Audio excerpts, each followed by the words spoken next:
Bem-vindos ao Observatório da Imprensa. Nosso programa de hoje vai falar sobre tabus e as formas que a mídia tem para combatê-los. A entrevista que a apresentadora Xuxa deu ao programa Fantástico da Rede Globo, relatando que sofreu abusos sexuais durante a infância e a adolescência, mexeu com a opinião pública. Ela é mais uma celebridade que abre a guarda e expõe questões pessoais como uma forma de alerta para a sociedade. Para debater o assunto, temos 3 convidados: o psicanalista Eduardo Ferreira Santos, a antropóloga Débora Diniz e Vivarta, secretário executivo da Agência Nacional de Direitos da Infância. Você pode participar fazendo sua pergunta por telefone, no número que aparece aí na tela, ou pelo computador, através do nosso chat no site da TV Brasil. Antes, vamos ver o que foi notícia na mídia esta semana.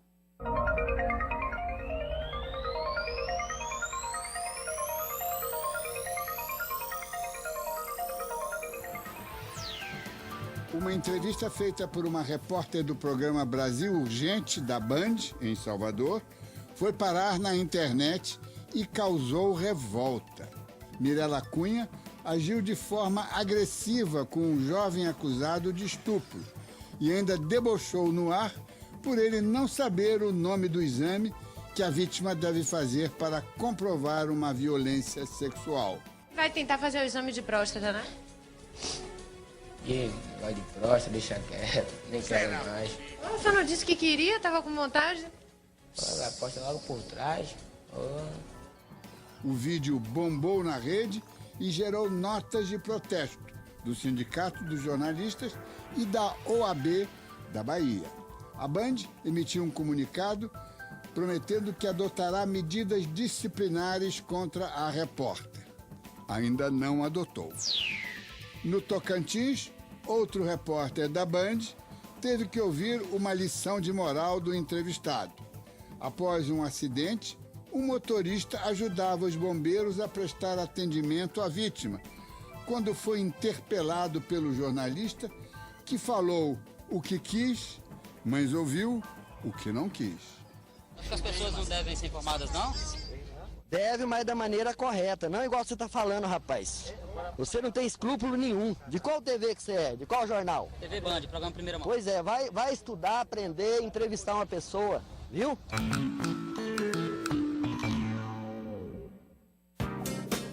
Os chargistas resolveram pegar no pé do advogado de Carlinhos Cachoeira. O ex-ministro da Justiça, Márcio Tomás Bastos, orientou o seu cliente a entrar mudo e sair calado na sessão da CPI mista. Quem esperava por alguma declaração ficou a ver navios.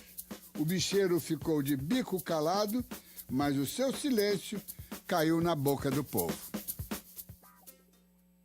De olho no passado, a historiadora Isabel Lustosa lembra uma personagem da imprensa que ficou famoso nos tempos do Segundo Império, o Doutor Semana.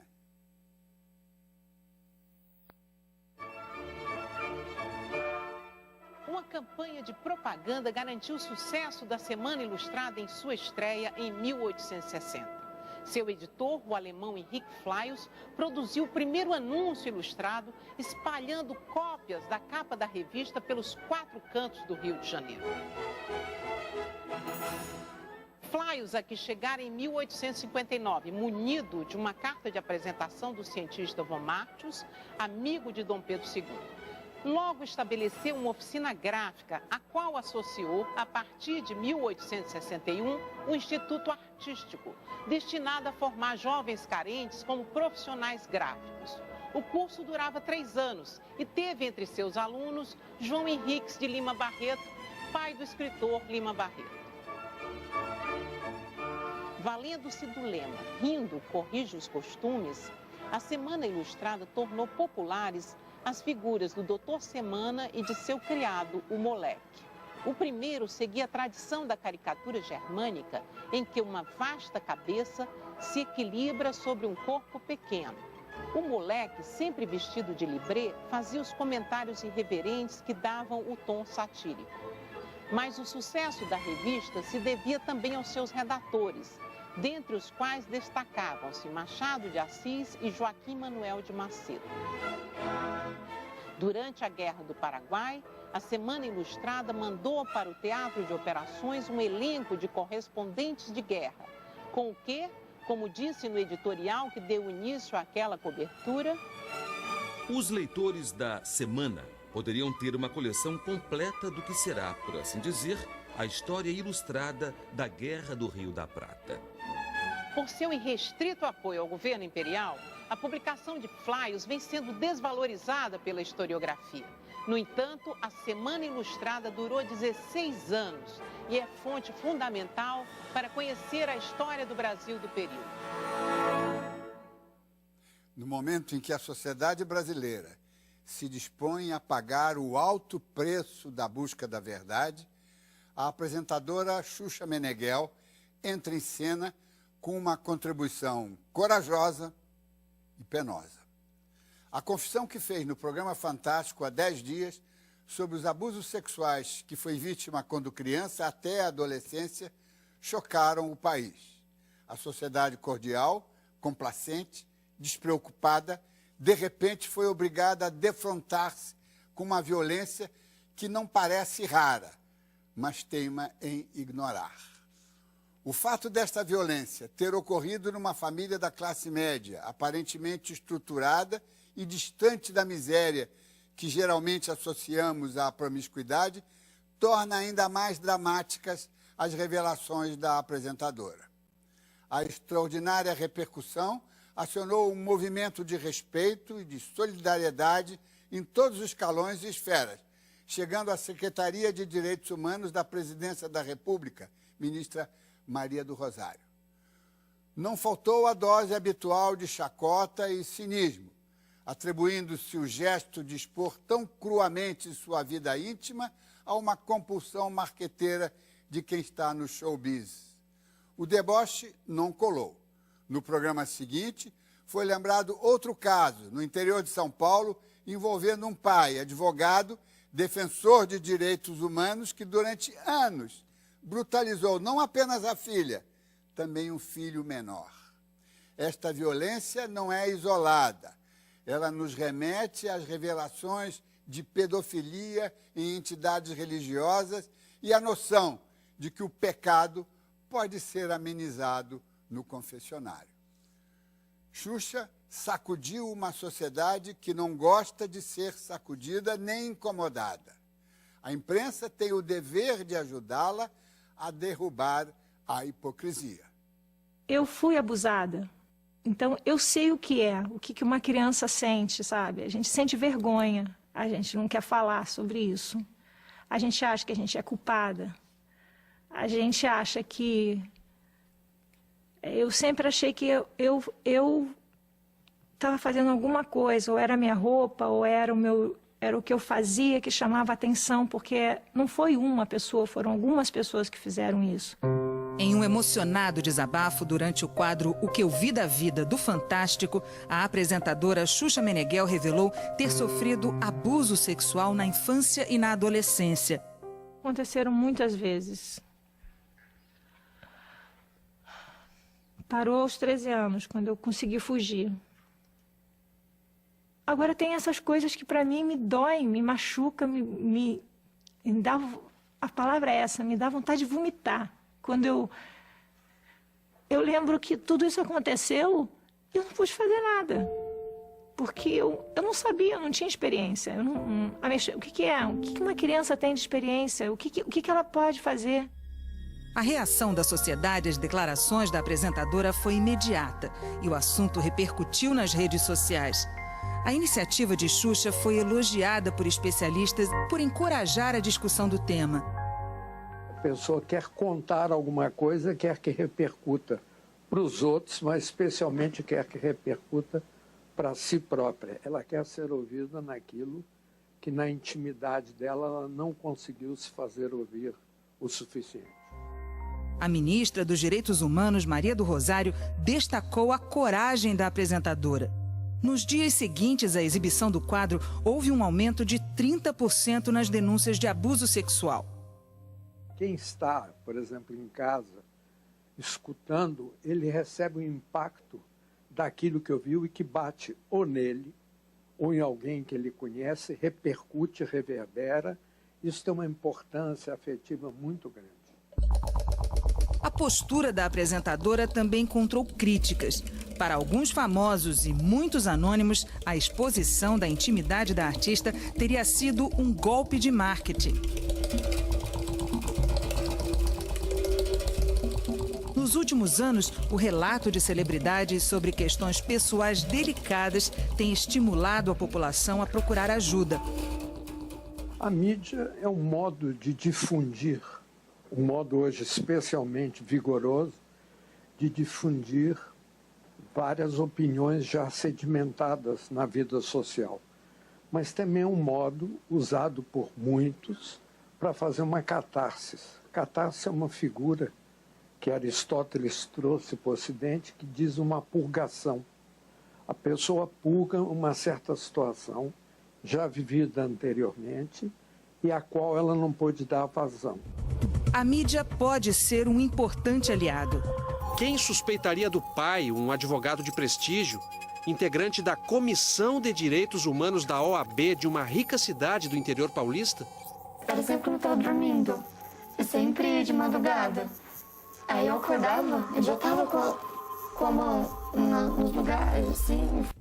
Em 2010, o Ministério Público do Distrito Federal procurou a parceria da imprensa para estimular as denúncias. O papel da imprensa aí foi mostrar que a denúncia é a principal forma de combater. Se não se denuncia, não se pode investigar, não se pode agir, não se pode acabar com o problema. Segundo, mostrar às pessoas como elas podem identificar esse problema. Então, a partir do momento em que uma pessoa está sentada assistindo uma reportagem, ela pode, de repente, identificar que o vizinho dela se comporta daquele mesmo jeito que a vítima apresentada na reportagem se comporta. Às vezes não é uma pessoa de fora, às vezes é o porteiro da escola, às vezes é o pai, às vezes é o padrasto, é o vizinho que as pessoas tanto confiam. Então, a gente quis mostrar também detalhes dessa prática. As declarações da apresentadora foram exibidas 2 dias depois da sanção da Lei Joana Maranhão, que ampliou o prazo para prescrição de crime sexual contra crianças. A lei leva o nome da nadadora porque, em 2008, ela denunciou um treinador por abusos quando ainda era criança. De acordo com o Ministério da Saúde, o abuso sexual é o segundo tipo de violência mais comum contra crianças e adolescentes. Na maior parte dos casos, o agressor é alguém da família ou uma pessoa próxima à criança. E até hoje, se você me perguntar por que aconteceu as coisas comigo, eu ainda acho que foi por minha culpa. E a gente não pode pensar assim. Estão conosco para falar sobre este tema em São Paulo o psiquiatra e psicoterapeuta Eduardo Ferreira Santos. Em Brasília, a antropóloga Débora Diniz e o secretário executivo da ANDI, Agência Nacional de Direitos da Infância, Vitor Vivarta. Vitor, eu queria começar com você justamente para mostrar que esse não é um caso isolado, singular, não é? Eu queria que você desse a dimensão desse problema da violência sexual contra os abusos contra crianças e adolescentes. Boa noite, Diniz. Boa noite aos telespectadores. Sem dúvida, acho que o que a Xuxa traz ali para a sala de todos nós naquele domingo à noite é o retrato de uma questão que é uma questão muito ampla e que ainda permanece na invisibilidade. A gente sabe que a questão do abuso sexual é complexa porque ela acontece geralmente no âmbito do lar ou de pessoas muito próximas da criança.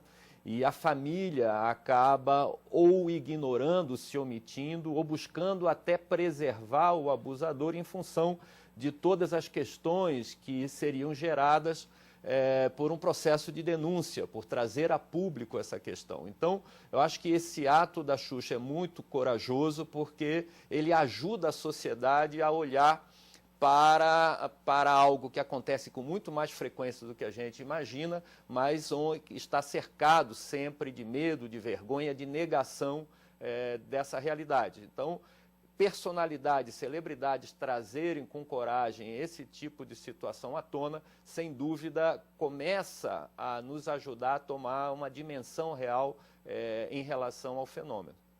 Mas você tem números, você tem alguma, pelo menos uma breve estatística para nós termos a ideia de que isso não é casual, não é, como eu disse, singular, não é?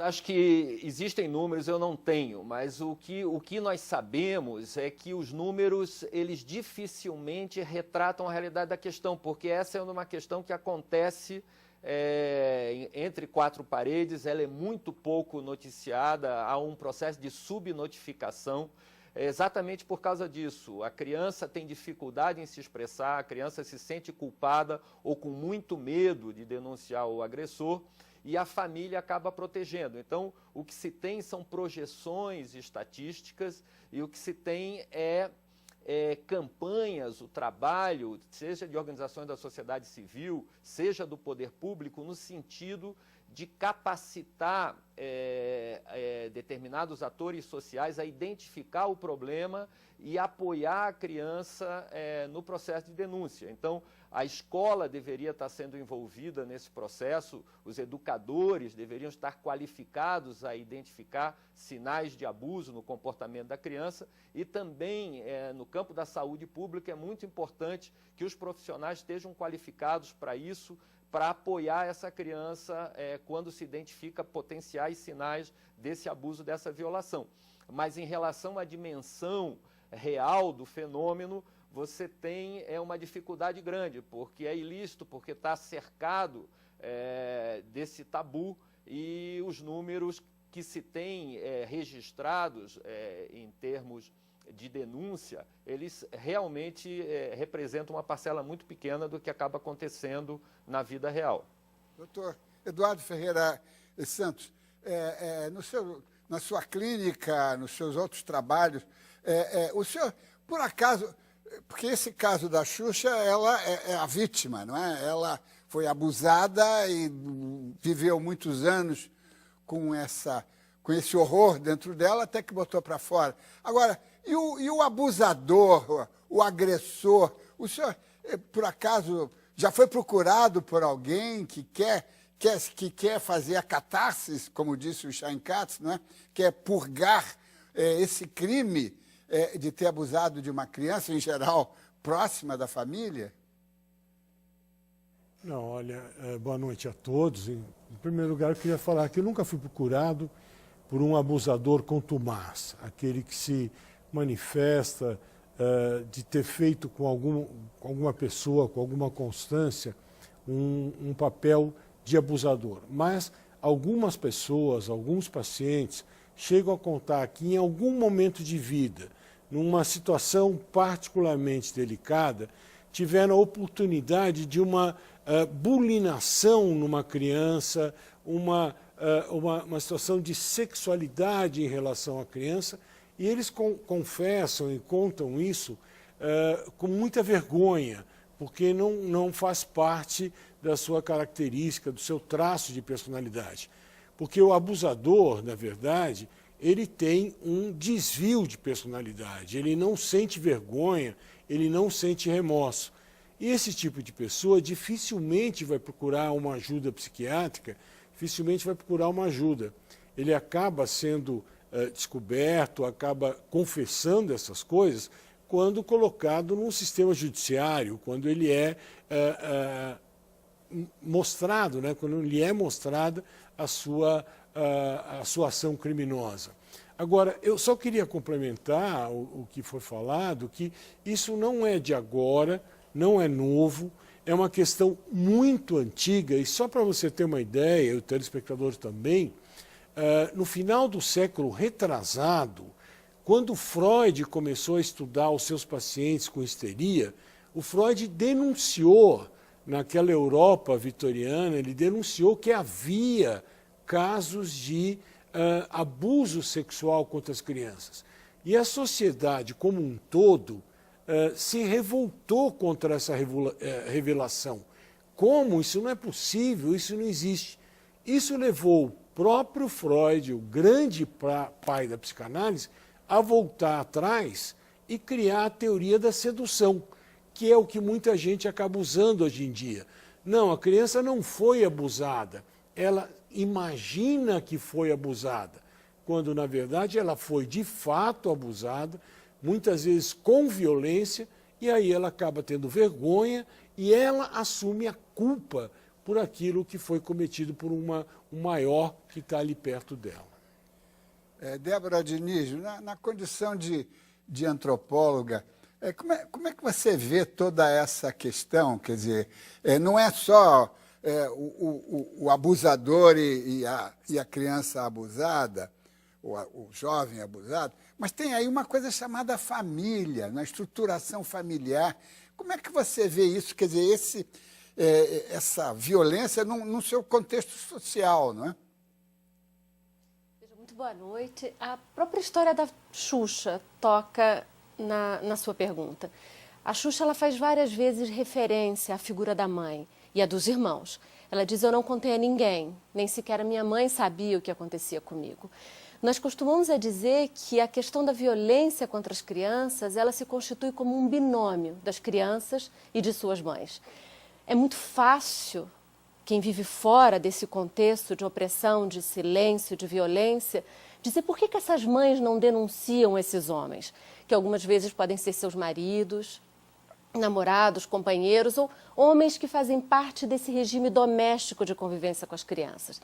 A primeira resposta é que elas não são mães que não consideram o sofrimento dos seus filhos, mas elas são parte desse binômio de silenciamento e de violência. Então, talvez a melhor maneira de descrever essas mulheres é que elas também são vítimas de um regime de opressão. Esse é um dos lados do que nós chamaríamos esse binômio de silêncio que torna esses homens tão poderosos. O outro é que mesmo aquelas mulheres que não sejam vítimas de uma violência explícita, elas podem ter relações de dependência desses homens, das quais é muito difícil para elas romper esse ciclo de dependência e de violência com que sofrem. Então, por isso que é tão importante uma figura pública quanto a Xuxa contar a sua própria história, contar e falar da mãe, falar do silêncio que ela manteve, inclusive em relação aos irmãos, porque permite que as instituições do Estado digam: a casa ela não tem portas fechadas diante do que acontece, dos atos de violência. Cabe ao Estado abrir as portas e dizer: isso aqui também é um espaço de proteção e de proteção das crianças. Nós vamos a um breve intervalo e voltamos já.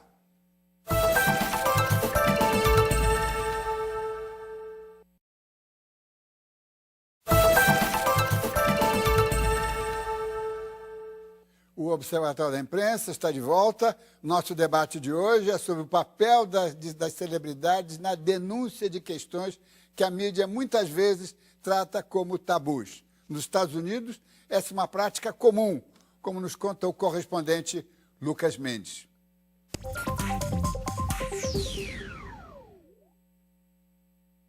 No caso de celebridades, o tratamento da imprensa depende do perfil das vítimas, dos abusadores e dos detalhes. Aqui, os tabloides estariam investigando as vidas dos parentes e amigos dos pais da Xuxa.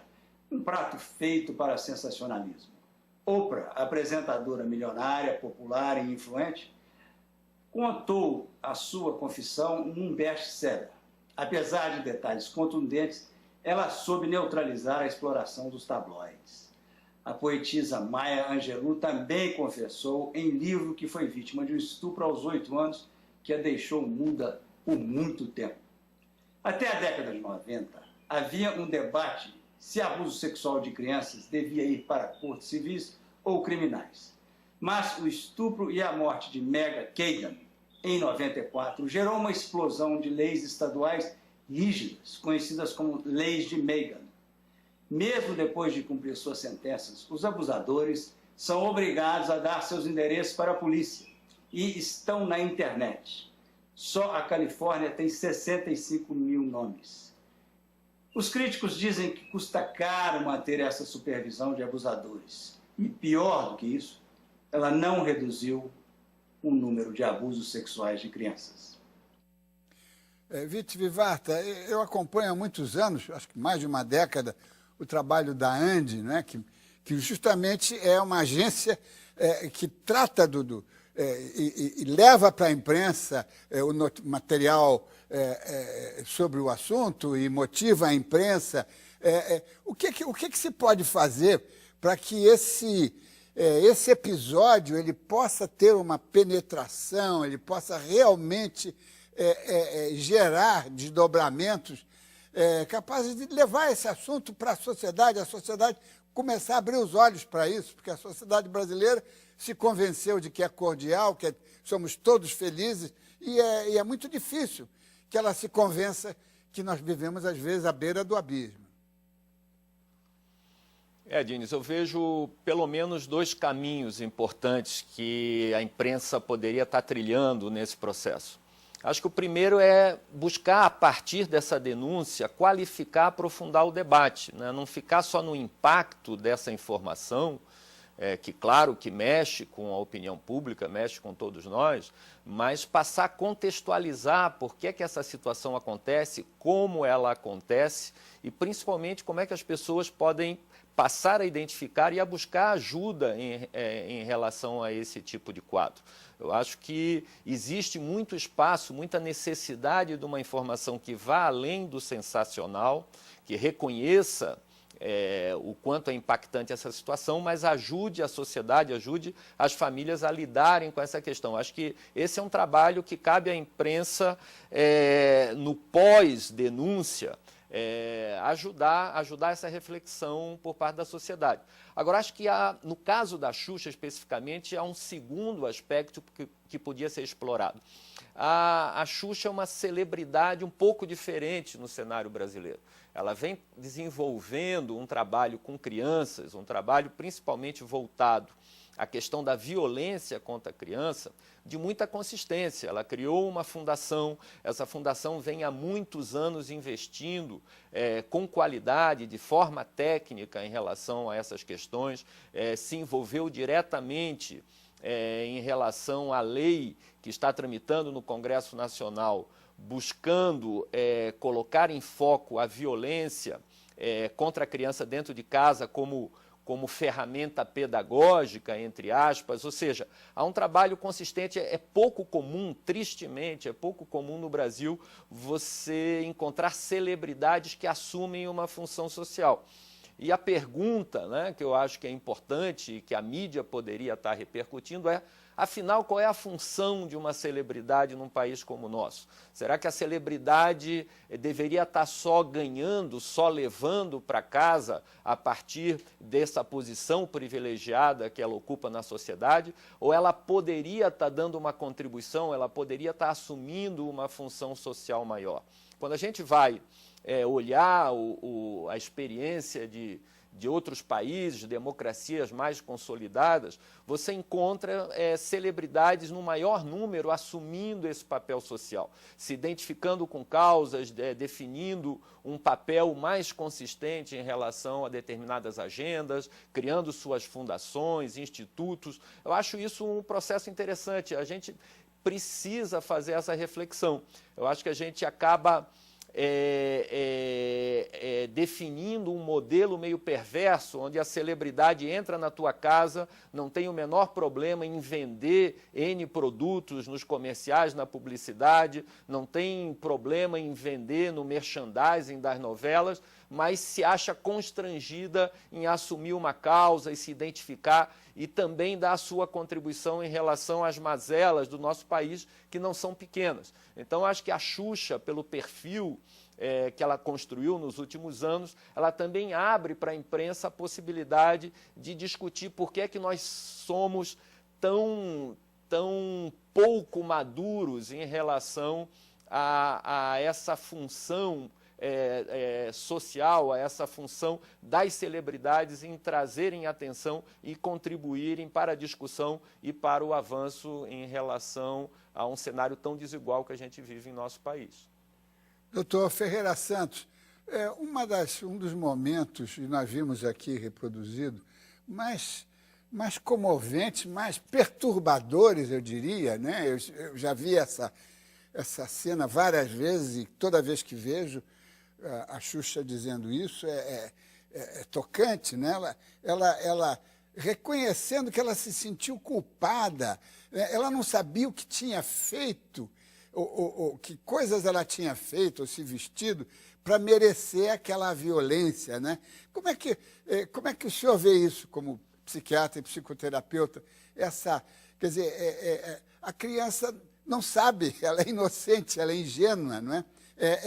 E a sociedade não a ajuda a perceber que algumas coisas estão erradas na sociedade, no tocante às relações eróticas e sexuais. Não é? Como é que o senhor vê isso do seu consultório e no seu trabalho de psicoterapeuta?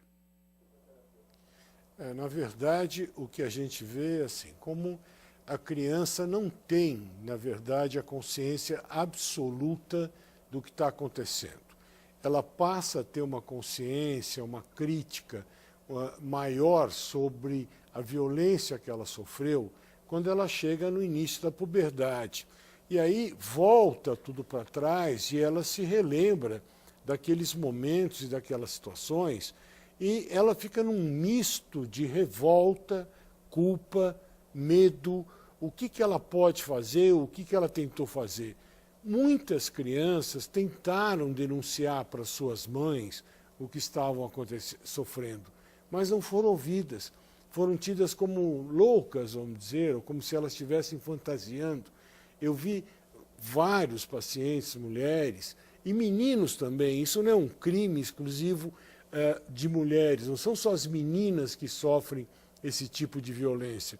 Meninos também sofrem por outros homens que praticam a violência sexual, que praticam a bulinação sexual. Então, quando a criança chega na adolescência e toma ciência de que ela participou de um ato feio, de um ato condenado, de um ato que não que ela não pode contar para ninguém, porque senão aquilo ela vai ser vista como uma má menina ou como um menino de orientação sexual invertida, a criança se sente profundamente deprimida, envergonhada, e isto pode gerar na criança transtornos de personalidade muito importantes. Há várias crianças, há vários abusados que na idade adulta se tornaram abusadores de uma forma ou de outra. As páginas policiais estão repletas de serial killers, de pessoas que fizeram crimes sexuais bárbaros e que referem na sua história casos de abuso praticados por pessoas mais velhas. E muita gente, e isso que é muito importante, que eu quero chamar a atenção, quando a gente vê a Xuxa falar, com todas as críticas que possam haver em relação a é verdade, é mentira, é golpe de publicidade, não é? Não importa, importa que ela está sendo a protagonista de um grande drama da nossa sociedade. As crianças são, de fato, vítimas dessa bulinação, dessa violência sexual. Estejam atentos, pais, mães, parentes, avós, pessoas que estão perto de uma criança. Quando ela falar que isso está acontecendo, dê-lhe ouvido. Não finja que aquela criança está mentindo, não fuja daquele assunto. Se ela fala de um professor na escola, se ela fala de um amiguinho, às vezes de um amigo mais velho, do irmão ou da irmã, ouça essa criança. Pode ser verdade, pode não ser, mas, a princípio, como diria no direito, in dubio pro reo. Na dúvida, vamos ouvir essa criança, vamos investigar e vamos denunciar. E que essa denúncia não pare arquivada numa delegacia como um inquérito que se perde, quanto tantos inquéritos se perdem nesse Brasil e neste mundo hipócrita que se esconde atrás de uma falsa moral, de uma falsa religiosidade, de uma falsa apresentação daquilo que é certo, quando, por baixo do pano, tudo está acontecendo de uma forma errada. Débora Diniz, o doutor Ferreira Santos tem tocou aí em algumas coisas que são ainda mais perturbadoras, né? Inclusive sobre a questão da religiosidade, não é? A bolinação de garotos, não é? O que nos remete obrigatoriamente a nos lembrar da pedofilia, não é? Que ocorre em ambientes, pelo menos os grandes escândalos em massa de pedofilia ocorreram em ambientes religiosos, não é? Quer dizer, a forma com que, às vezes, no confessionário se resolve esse pecado de uma forma muito simplificada, com meia dúzia de ave-marias, não é? Como é que você vê essa questão? O nosso ponto de partida é uma afirmação que já foi dita aqui. Nós sabemos muito pouco sobre quem é o abusador, como se dá a cena do abuso em um ambiente doméstico, porque as notificações que nós temos, os dados disponíveis, eles partem de um pressuposto da subnotificação. Então, tudo que eu passo a dizer agora é reconhecendo a fragilidade do nosso dado. O doutor ele parte por um caminho de uma possibilidade de medicalização, ou seja, de uma descrição patológica do perfil do abusador. Eu levantaria outras hipóteses. Muito embora potencialmente os relatos que nós temos em ambiente religioso, as histórias dos escândalos da pedofilia na Igreja Católica, falem de homens abusadores e de meninos como vítimas do abuso de religiosos, a cena do abuso sexual no Brasil, ela tem sexo no abusador e sexo na vítima. São homens que abusam de meninas. Eu não quero negar que isso não seja um fenômeno que tenha meninos como vítimas, mas essencialmente o abuso, e especialmente o ambiente doméstico, tem as suas meninas como vítimas. E aí, voltando para o que Xuxa nos dizia, ela faz uma frase que é muito significativa. Ela diz: eu passei a me perguntar o que havia no meu corpo. Eu era uma menina de 13 anos e eu era grande. Será que era a roupa que eu vestia? Será que era a forma como eu me relacionava? Essas são perguntas que as meninas, mesmo muito jovens, elas se fazem.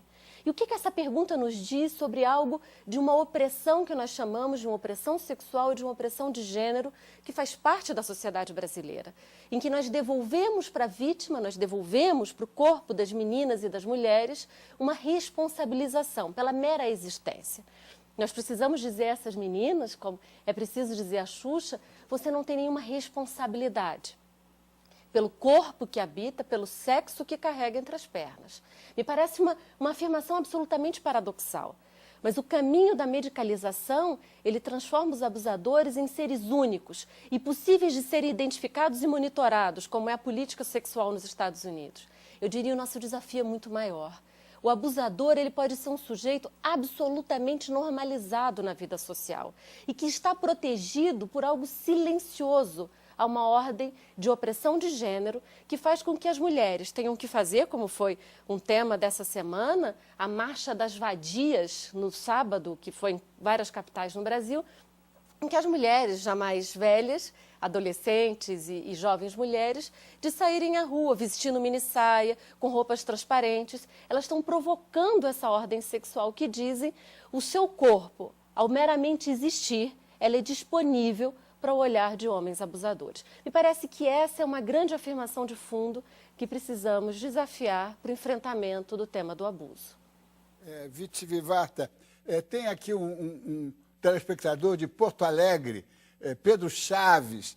Ele pergunta: a erotização dos meios de comunicação tem colaborado para essas tristes estatísticas? Como é que você que é um comunicador, um jornalista, que dirige uma agência que mexe com mídia, como é que você vê essa questão?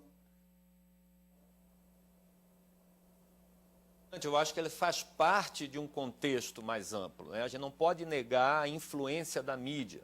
Eu acho que essa influência tem que ser discutida, tem que ser tratada, tem que ser endereçada de forma clara, mas também, por outro lado, você não pode debitar toda essa questão à influência dos meios de comunicação. A gente também tem que saber avaliar o quanto o próprio caldo cultural brasileiro, por exemplo, ele estimula esse tipo de situação. A gente vem de uma cultura onde o senhor de engenho tinha direito a estar com as meninas. Nos romances de Jorge Amado, era muito natural que as meninas mais jovens estivessem a serviço de determinados personagens masculinos mais poderosos. Há todo um caldo cultural brasileiro que contribui para essa situação.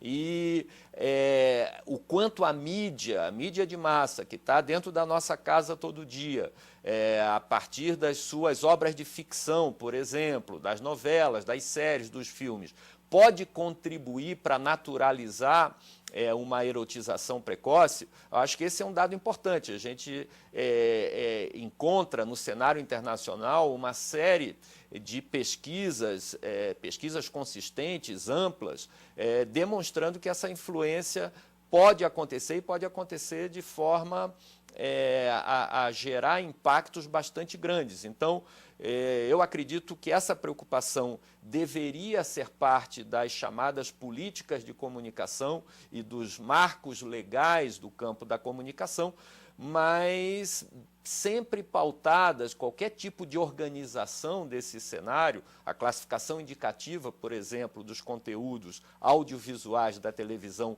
busca de alguma maneira organizar esse campo, deve sempre estar pautado por instrumentos claros, por instrumentos que estão inspirados nos estudos que são feitos em relação a esse tipo de questão, mas, sem dúvida, nós devemos estar atentos e devemos criar mecanismos de proteção em relação à infância, já que os meios de comunicação, principalmente a televisão, representam hoje uma ferramenta de socialização, de formação muito forte para crianças e adolescentes.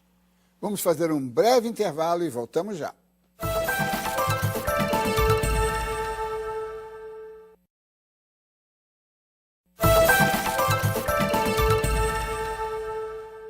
Voltamos com o Observatório da Imprensa. Doutor Eduardo Ferreira Santos, o senhor mencionou os problemas embutidos de religiosidade, mal resolvidos, eu acho, né? Porque uma coisa é uma opção, uma confissão religiosa, a outra é uma complacência, né? que induz a uma série de malfeitoria. Mas nós temos assim, o Brasil é uma sociedade religiosa, não é um Estado laico, evidentemente. Na Constituição, como tocando aqui num assunto que o Vite Vivarta tocou, na Constituição diz que nós temos que classificar a programação da televisão de acordo com as faixas etárias, e não se consegue. A Constituição foi aprovada em 88, até hoje não se consegue que as emissoras de televisão, e muitas delas com conotação religiosa evidente, classifiquem a sua programação. Quer dizer, tem aí todo um desajuste, quer dizer, há um desajuste familiar e há um desajuste institucional que não permite que o Estado, não é, se mostre preocupado, quer dizer, e que a sociedade receba essa preocupação do Estado. Como é que o senhor vê essa questão? Bom, em primeiro lugar, eu vejo que essa é uma questão, em primeiro lugar, familiar. Não adianta jogar para o Estado e não adianta jogar a culpa para outros. Não adianta dizer que é um problema médico, é um problema social, é um problema psicológico, ou é um problema político. O que existe, na verdade, é uma questão de falta de moralidade em vários níveis. A ética e a moral estão despedaçadas pelo mundo todo. E isso não é um problema brasileiro nem atual. Foi falado, por exemplo, dos senhores de engenho que abusavam das suas escravas, das suas pessoas da sua fazenda, mas você sabe que os senhores feudais também faziam isso, os reis também tinham o direito da primeira noite com a noiva dos seus súditos. Então, isso é histórico ao longo do tempo e que acaba acontecendo, explodindo dentro da nossa família. Eu falo aqui agora não só como psiquiatra e psicoterapeuta, mas falo como um pai preocupado que tem uma filha de 14 anos em casa e que, de fato, ela assiste na novela, seja a novela das 7, a novela das 9, qualquer hora, cenas de sexualidade. No comercial também existem cenas de erotismo, em todo momento o erótico está presente. Sempre vivemos, não sei se hoje, pela grande difusão da mídia, com maior amplitude, mas sempre vivemos esse erótico. O importante é que nós, pais e mães, ou seja, a família, possa estar acompanhando isso. A internet está aberta, os sites de pedofilia, os sites de erotismo, tudo isso tem que ser não só debatido na televisão, na imprensa, no Congresso, seja lá onde for, mas principalmente tem que ser debatido em casa. É uma mãe falando com uma filha, é um pai falando com um filho, é a família voltar ou passar a ter uma estrutura real de integração, de recuperação de valores éticos, morais e verdadeiros de amor e afetividade, onde o erotismo está presente, mas ele não é desta forma tão devassa como tem ocorrido atualmente. Débora Diniz, como é que você vê essa questão do erotismo, da sociedade do espetáculo, não é, que está marcadamente voltada para a erotização, inclusive muito prematura, não é? Como é que você vê essa questão aí dentro da sua especialidade e vivendo em Brasília, que é uma cidade moderna, né? É a cidade mais nova, né? Além de capital do Brasil, mas é a cidade mais nova, onde muitas experiências sociais e urbanas estão sendo feitas ou foram feitas?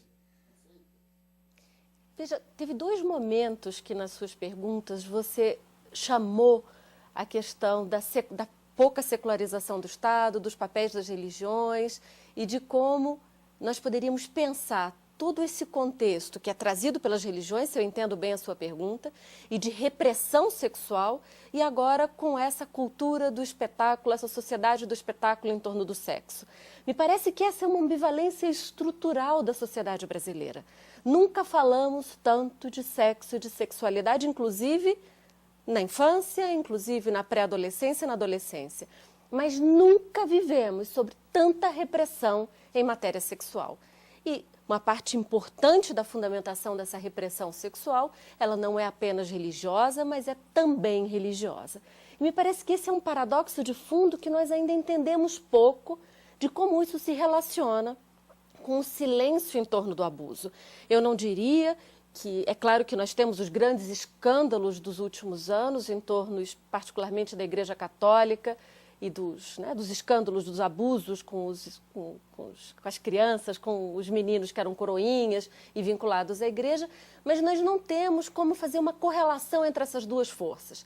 Uma certa silenciamento religioso sobre a sexualidade e a questão do abuso. Porque nós temos, eu repito, um ponto de partida que é saber muito pouco sobre o que acontece com essas crianças violentadas.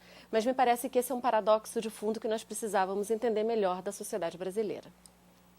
Viti Vivarta, o que nós fazemos daqui para frente? Rapidamente, estamos no final do programa.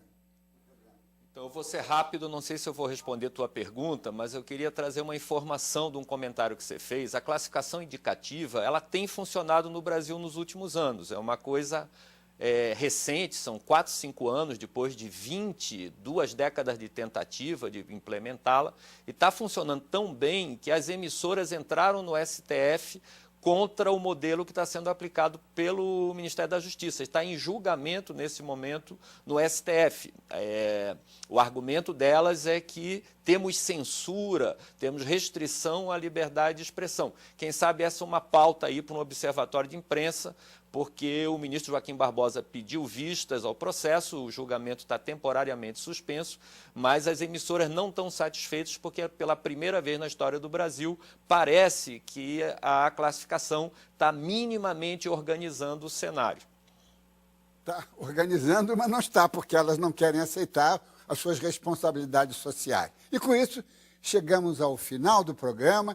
Quero agradecer a presença do psicanalista Eduardo Ferreira Santos, da antropóloga Débora Diniz e do secretário executivo da ANDI, Vivarta.